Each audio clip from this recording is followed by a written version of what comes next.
আসসালামু আলাইকুম। আশা করি সবাই ভালো আছেন। আমি ডক্টর আফসানা আফরোজ, আপনাদের শিশু ডাক্তার।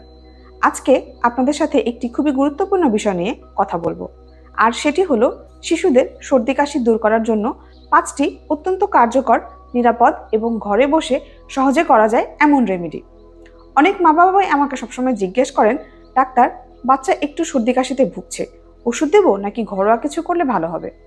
তাই আজকে আমি আপনাদের পুরো বিষয়টি একদম সহজ ভাষায় বুঝিয়ে দেব, যা শিশুদের সর্দি কাশি কেন হয়, কি করলে আরাম পায়, কোন বয়সে কি নিরাপদ, আর কোন ভুলগুলো একদমই করা যাবে না। প্রথমেই একটা কথা বলে নেই, শিশুদের বছরে 6 থেকে 8 বার সর্দি কাশি হওয়া সম্পূর্ণ স্বাভাবিক। এতে ভয় পাওয়ার কিছু নেই, কারণ তাদের ইমিউন সিস্টেম বা রোগ প্রতিরোধ ক্ষমতা এখনো তৈরি হচ্ছে। তাই ছোট ছোট ভাইরাল ইনফেকশন হলে শরীর নিজে নিজেই লড়াই করতে শেখে। সর্দি কাশিতে সাধারণত ভাইরাসের কারণেই হয়ে থাকে। ঠান্ডা পানিতে গোসল বা ঠান্ডা কিছু খাওয়া এগুলো সরাসরি সর্দি করায় না, উপসর্গকে বাড়িয়ে দিতে পারে। আর হ্যাঁ, হালকা সর্দি কাশির জন্য কখনোই অ্যান্টিবায়োটিক লাগে না, কারণ অ্যান্টিবায়োটিক ভাইরাসের উপরেই কাজ করেই না। বেশিরভাগ সময় ঘরোয়া যত্নেই বাচ্চা 3 থেকে 5 দিনের মধ্যে ঠিক হয়ে যায়। এবার আসি বাচ্চার সর্দি কাশিতে ঘরে বসে কি করতে পারি আমরা।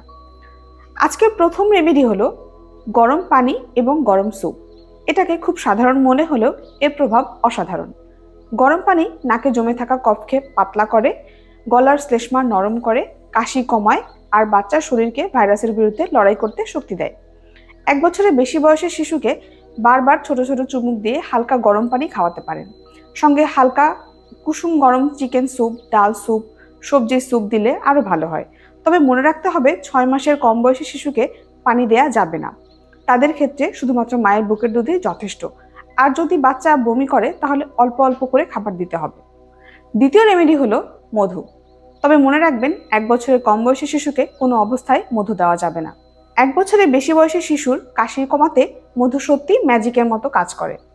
আধা চা চামচ মধু 1 থেকে 5 বছর বয়সী শিশুকে দিতে পারেন, আর বড় হলে 1 চা চামচ দিতে পারেন।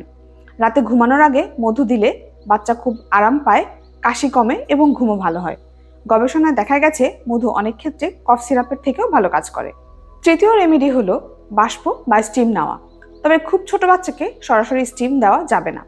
2 থেকে 3 বছর বয়সী শিশুদের নাক বন্ধ থাকলে বাষ্প দুর্দান্ত উপকার দেয়। বাচ্চাকে গরম পানির বাটির কাছে বসিয়ে মাথায় কাপড় দিয়ে 5 থেকে 7 মিনিট হালকা বাষ্প নিতে দিন। রাতে ঘুমানোর আগে দিলে শিশুর নাকের কনজেশন দূর হয়ে যায়, শিশুর ঘুম ভালো হয়। ছোট বাচ্চাদের ক্ষেত্রে স্টিমের বদলে ঘরে হিউমিডিফায়ার ব্যবহার করতে পারেন, অথবা গরম পানিতে ভেজা তোয়ালে মুখের কাছে হালকা ধরলে খুব ভালো কাজ করে। তবে অবশ্যই মনে রাখতে হবে, বাষ্প অতিরিক্ত গরম হওয়া যাবে না, আর শিশুকে কখনোই একা একা এটা করতে দিবেন না। আপনাকে অবশ্যই পাশে থাকতে হবে। এবার চতুর্থ রেমেডিতে আসা যাক, তুলসী পাতা এবং আদা দিয়ে গরম চা। 2 বছরের বেশি বাচ্চাদের জন্য এটি খুব কার্যকর। তুলসী আর আদা দুটোই কফ কমায়, গলা ব্যথায় শরীর গরম রাখে, ভাইরাসের বিরুদ্ধে লড়াই করতে সাহায্য করে। 1 কাপ গরম পানিতে 3 থেকে 4টি তুলসী পাতা এবং কয়েক টুকরো আদা দিয়ে 5 মিনিট ফুটিয়ে নিন। তারপর হালকা গরম অবস্থায় বাচ্চাকে দিন। চাইলে অল্প মধু মিশিয়ে দিতে পারেন।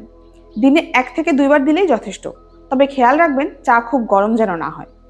এবার পঞ্চম রেমেডি, সরিষার তেল দিয়ে হালকা গরম মালিশ।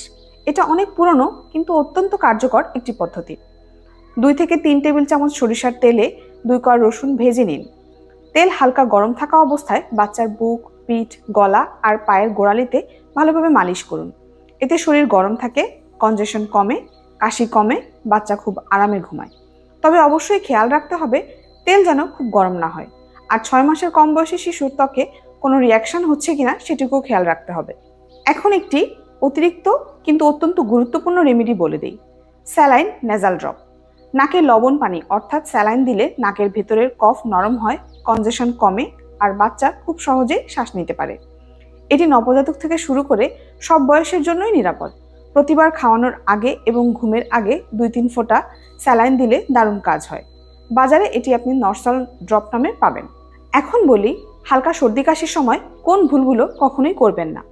প্রথমত, 1 বছরের কম বয়সী শিশুকে কখনোই মধু দেবেন না।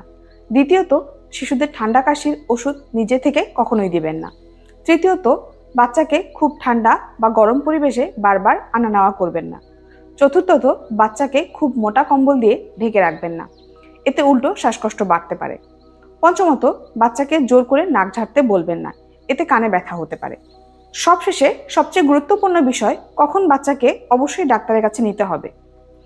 যদি বাচ্চা খেতে না চায়, বাচ্চার জ্বর 3 দিনের বেশি থাকে, শ্বাস নিতে কষ্ট হয়, নাকের পাতা ফুলে যায়, বাচ্চা খুব দুর্বল হয়ে পড়ে, ঠোঁট নীলাভ দেখায়, বুকের খাঁচা ভেতরের দিকে ঢুকে যায়, তাহলে অবশ্যই আর অপেক্ষা না করে দ্রুত ডাক্তারের কাছে নিয়ে যাবেন। শিশুর সর্দি কাশি সাধারণত ভয় পাওয়ার মতো কোনো বিষয় নয়। মায়ের যত্ন আর এই 5টি ঘরোয়া রেমেডি বেশিরভাগ ক্ষেত্রেই বাচ্চাকে দ্রুত আরাম দেয়। আজকের ভিডিওটি ভালো লাগলে অবশ্যই শেয়ার করবেন, কমেন্ট করবেন এবং চ্যানেলটি সাবস্ক্রাইব করবেন। ধন্যবাদ। আল্লাহ হাফেজ।